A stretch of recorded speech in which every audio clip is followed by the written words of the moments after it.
Hello everyone, how's Karen and the kids? How's Bartholomew doing at the chess club? Today we're going to delve into a topic I don't normally discuss, but it's been on my mind lately. While making my video about Jay's doing something, I found myself thinking deeply about something rather interesting. It was Jay's thoughts on moral relativism that nudged me down a very intriguing path of logic, specifically when he said this.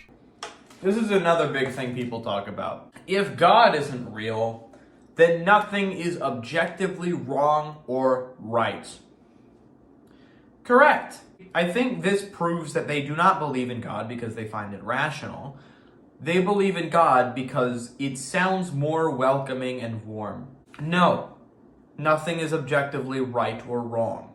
Historically, the argument for secularism has always centered around the idea of a more rational and reasonable world, devoid of all religion. And because of this, devoid of objective moral truths as well. Secularists often view religion as ridiculous and as mere excuses for looking down on others. They used to laugh at people who considered their worldview satanic and immoral, dismissing them as religious zealots. However, over time, there appears to have been a gradual shift from the rationality they once prized towards something that increasingly resembles Satanism. Now, this might sound strange, but stick with me. I can explain myself here, especially to those of you who consider yourselves secular, atheist, or agnostic. For the record, I am a Christian, just to kind of throw my bias out there, but this video won't be a biblical refutation of Satanist beliefs or anything like that. My goal here is simply to get people to think, but mostly to address the claim that secularism is devoid of religion or the worship of something.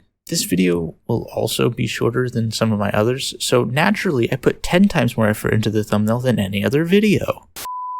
To understand the shift from secularism to Satanism, we first need to explore the core principles of secularism and how they can sometimes lead individuals toward ideologies that may seem contrary to their original beliefs. Secularism, at its core, advocates for a society free from religious influence, where decisions are based on reason, evidence, and separation of church and state, at least on paper. It promotes quote-unquote rational thought and the embrace of scientific knowledge over superstition. However, when put into practice, secularism can sometimes discard all moral objectivity in favor of pure individualism and moral relativism, leading to a non-existent moral foundation. Secularism often derives its morals from self-preservation and the secularists' own desires, rather than any universal or objective standard. Before we delve deeper, let's clarify what I mean by Satanism in this context. Although I'm discussing Satanists, many of whom claim not to worship Satan, there's an inherent contradiction. We're talking about being completely against God, whether you believe in him or not. This isn't just about denying his existence, but actively hating God, his imagery, and anything relating to him. Many Satanists argue they don't actually worship Satan. To them I ask, if you claim to believe in some moral good, why choose Satan to symbolize your ideas?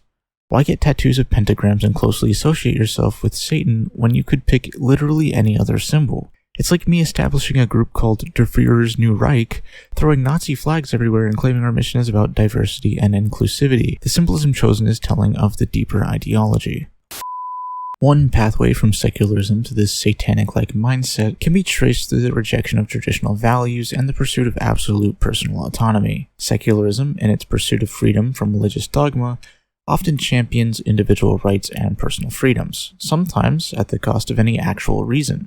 For instance, let's consider the abortion debate.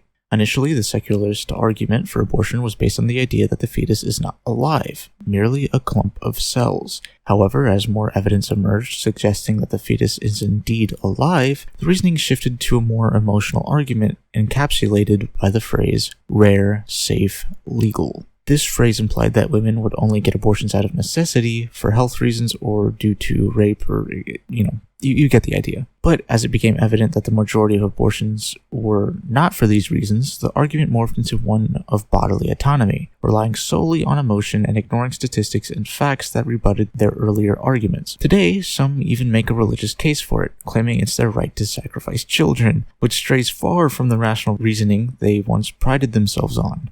The theory about this pipeline is that as individuals delve deeper into unchecked autonomy, they may encounter philosophies that glorify rebellion and the pursuit of personal desires without regard for consequences or societal well-being. This can manifest into ideologies that prioritize self-indulgence, instant gratification, and the pursuit of power or dominance. Moreover, the erosion of traditional moral frameworks within secular circles can create fertile ground for adopting ideologies that embrace moral relativism or even moral nihilism. Without a shared moral foundation, individuals may gravitate toward philosophies that deny the existence of objective moral truths, leading to a worldview where good and evil are merely subjective constructs. Another contributing factor to this shift would probably be the mainstream popularization of being quote-unquote countercultural and challenging societal norms.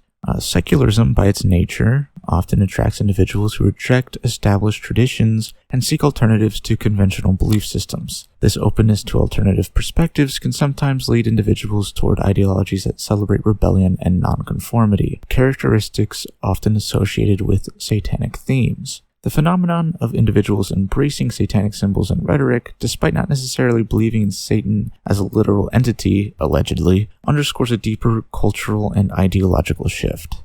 Now, to fully understand this transition, we must first delve into the story of Madalyn Murray O'Hair, one of the most prominent figures in American atheism.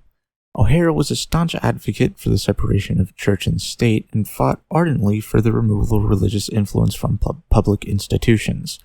Her most famous legal victory came in 1963 when the U.S. Supreme Court ruled in her favor in the case of Murray v. Crillette, which led to the banning of mandatory prayers and Bible readings in public schools. This case was a landmark victory for secularism and established O'Hair as a key figure in the atheist movement. So, when secularism first gained prominence, figures like Madalyn Murray O'Hair epitomized a movement of neutrality, essentially, fighting for the removal of religious influence from public institutions like schools.